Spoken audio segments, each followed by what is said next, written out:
Pessoal, agora é o seguinte, para vocês responderem a questão 6 dessa nossa atividade, vai ser necessário que vocês vejam comigo um assunto da página 192 desse livro didático que estamos usando. O nome do assunto é um pouco estranho para vocês, mas vocês verão que fazem uso desse recurso o tempo todo, tanto na linguagem escrita quanto na linguagem formal. O nome do assunto é referenciação. Já estudaram esse assunto? Não tem problema nenhum. Rapidamente vocês irão entender. Gente, referenciação é um recurso da nossa linguagem que tem como objetivo evitar aquelas desgastantes repetições que eu já falei com vocês aqui nesse vídeo, de palavras, de termos que já foram ditos no texto, porque isso tudo fica cansativo, né? Se você fica repetindo a mesma palavra, o mesmo termo, fica cansativo e você ainda perde ponto em uma das competências do Enem. Em outras palavras, para a gente evitar repetir a mesma palavra no texto, a gente utiliza palavras que são sinônimas ou palavras que possuem uma familiaridade de sentido com alguma palavra que já foi usada no texto ou com algum termo que já foi usado no texto. Além de evitar que o texto fique com palavras repetidas, a gente ainda mantém uma eficiente coerência, gente, entre o que foi dito no início do texto,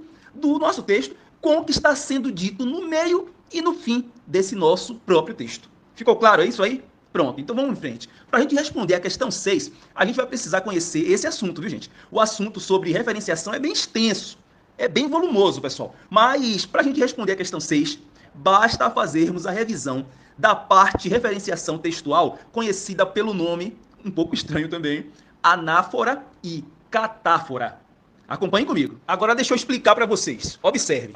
Para que o leitor do seu texto, o avaliador do Enem, por exemplo, para que o avaliador do Enem, o leitor do seu texto, consiga compreender o seu texto como um todo, o conjunto dele, ou seja, o seu sentido completo, é necessário que o seu texto seja coeso.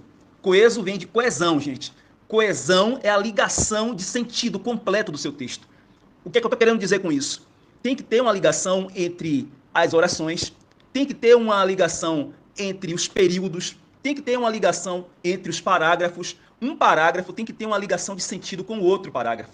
O parágrafo de introdução ele tem que ter uma ligação de sentido com o desenvolvimento. E se você tiver dois parágrafos de desenvolvimento, um tem que ter ligação com o outro. E esses parágrafos, o de introdução e os de desenvolvimento, ele precisa ter uma ligação de sentido com o último parágrafo, que é o de conclusão. Percebem até aí? Pronto. Esse é um fator fundamental, pessoal, em processos seletivos que exigem redação, como é o caso do Enem.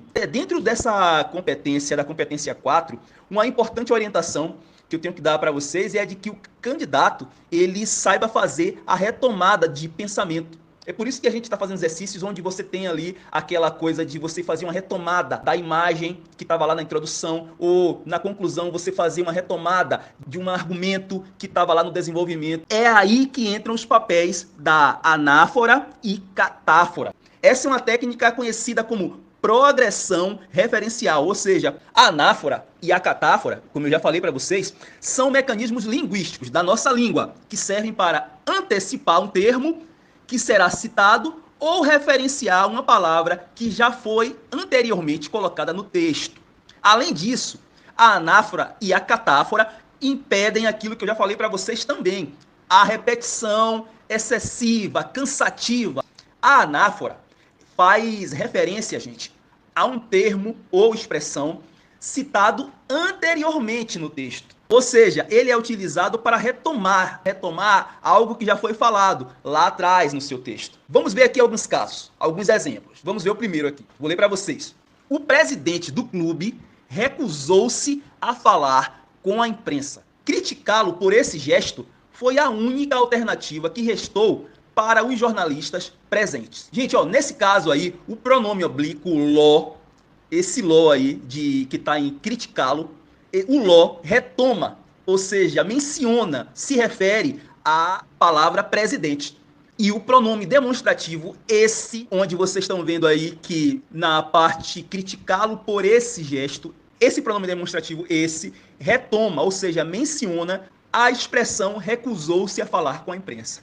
Deixou de ser repetitivo, ficou enxuto e não ficou de uma forma que ficaria muito cansativa se a gente não tivesse utilizado essa estratégia. Tá entendendo? Não é tranquilo? Pois é. O nome anáfora é um nome estranho, mas vocês fazem isso o tempo inteiro. Utilizam termos para substituir outros que são parecidos, que têm ideias parecidas. Percebem? É só fazer essa substituição aí que fica tudo perfeito. Agora vamos ver a questão da catáfora.